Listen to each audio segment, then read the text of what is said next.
নমস্কার, শুভ সকাল। নীলাঙ্ক ফ্যামিলি ব্লগের পক্ষ থেকে আপনাদেরকে জানাই স্বাগত। আপনারা কেমন আছেন? আশা করি ভালো আছেন। আমিও ভালো আছি। আজকের ব্লগটা আমি এখান থেকেই শুরু করলাম। আজ বৃহস্পতিবার। আমি সকালে সব কাজকর্ম সেরে ঠাকুরের পুজো দিয়ে নিয়েছি। চলুন আমার সাথে রান্না করে। আজ আমি কী রান্না করি তা আপনাদের সাথে শেয়ার করব। আশা করি ভালো লাগবে, দেখতে থাকুন। আমি এসে গেছি রান্নাঘরে বন্ধুরা। আজকে আমি রান্না করব ইলিশ মাছের বড়া।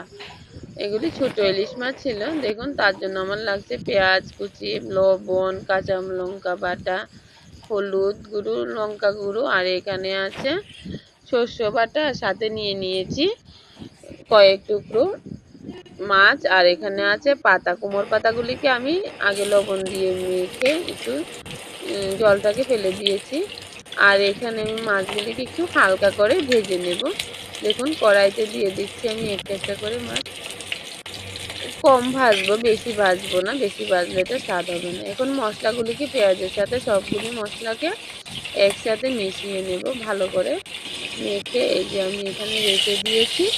আর এদিকে মাছগুলি দেখুন প্রায় হয়ে এসেছে। বন্ধুরা, আপনারা কে কীভাবে এই বড়াগুলি বানান আমাকে জানাবেন। আর যারা বানান না তারা একবার হলেও এই বড়াটা ট্রাই করে দেখবেন। খুব স্বাদের একটা রেসিপি হয়, তাই আমিও আপনাদের সাথে আজকে এটা শেয়ার করলাম। দেখুন বন্ধুরা, মাছটি প্রায় হালকা করে ভাজা হয়ে গেছে।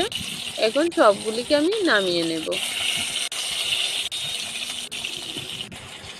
এক এক করে সবগুলিকে নামিয়ে নিলাম। এখন আমি পাতাতে পেঁয়াজ আর পেঁয়াজ কুচির সাথে যে মশলাগুলি মাখা হয়েছে এই চামচ দিয়ে আমি একটু এক চামচ দিয়ে দিয়েছি পাতার উপরে। তার উপরে দেব আমি ভেজে রাখা এক টুকরো মাছ। তার উপরে দেব আমি সরষে বাটা একটু দিয়ে দেব। সাথে আর কি দিচ্ছি দেখুন, সাথে দেব আমি 2 চামচ সরিষার তেল। এই যে এটার স্বাদের রেসিপিটা একটু অনেকটা স্বাদ বাড়াবে এই সরিষার তেলটা। এবার আমি এটাকে সুন্দর করে পাতাতে মুড়িয়ে নেব। দেখুন আমি কিভাবে মুড়াচ্ছি, আপনারাও এইভাবে মুড়াবেন, তাহলে আর এটা খুলে যাওয়ার সম্ভাবনা থাকে না। না হলে অনেকটাই খুলে যায় পাতা। এই যে দেখুন, এদিক এদিক করে আমি নিয়েছি, মোটামুটি এটা আটকানো হয়ে গেছে। এইভাবে আমি সবগুলিকে আটকিয়ে নেব। বড়ার করব আমি পাতা দিয়ে। দেখুন আমি আপনাদের সাথে শেয়ার করছি আমি কিভাবে করছি। এই যে এখানে আমি বানিয়ে নিয়েছি। এখন এগুলিকে আমি ভেজে নেব। কড়াইতে এক এক করে দিয়ে দেব। সামান্য পরিমাণ তেল ছিল, এটাতে বেশি তেলের কোনো প্রয়োজন নেই। আপনারা অযথা বেশি তেল দেবেন না, অল্প করে একটু তেল দিয়ে এটা হয়ে যায়। এই যে আমি এটাকে সুন্দরভাবে একটু ভেজে নেব, ভিতরেও সিদ্ধ হবে। একটু ঢাকা দিয়ে দেব, দিয়ে আমি এই যে বানিয়ে নিলাম। দেখুন উপরটা কত সুন্দর হয়েছে, ভিতরেও সেমভাবে হয়েছে। আমার এই বড়া বানানো প্রায় কমপ্লিট। এখন আমি এগুলি নামিয়ে নিচ্ছি।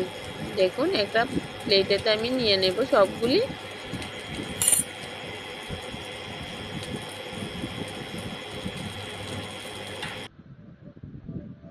চলুন বন্ধুরা, আজকে আমরা একটু ঘুরতে গিয়েছিলাম। আপনারা সবাই জানেন ত্রিপুরাতে দেখার মতন একটা নীরমহল আছে। এই যে নীরমহল, এখন বৃষ্টির কারণে নীরমহলটা দেখতে আরো খুব সুন্দর লাগছে।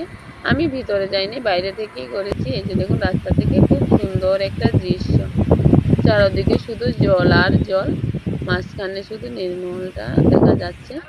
এই যে এইদিকে দেখুন গ্রামের দৃশ্যটা খুব সুন্দর লাগছে।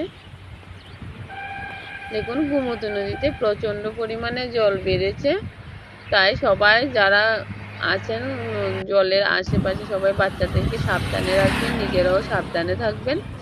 এই যে দেখুন এইখানে প্রচণ্ড জল, বৃষ্টিও খুব হচ্ছে, তাই নদীর জলও খুব বেড়েছে।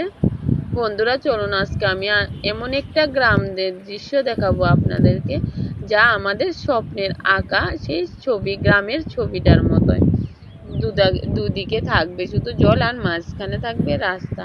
আমাদের এই স্বপ্নের জায়গাটায় আমি আপনাদেরকে নিয়ে যাচ্ছি। দেখুন বন্ধুরা, এসে গেছি আমি আমাদের কল্পনাতে ছবি আঁকা সেই গ্রামের দৃশ্যটাতে। দেখুন এখানে নৌকা, একটা ছেলে আছে দাঁড়িয়ে।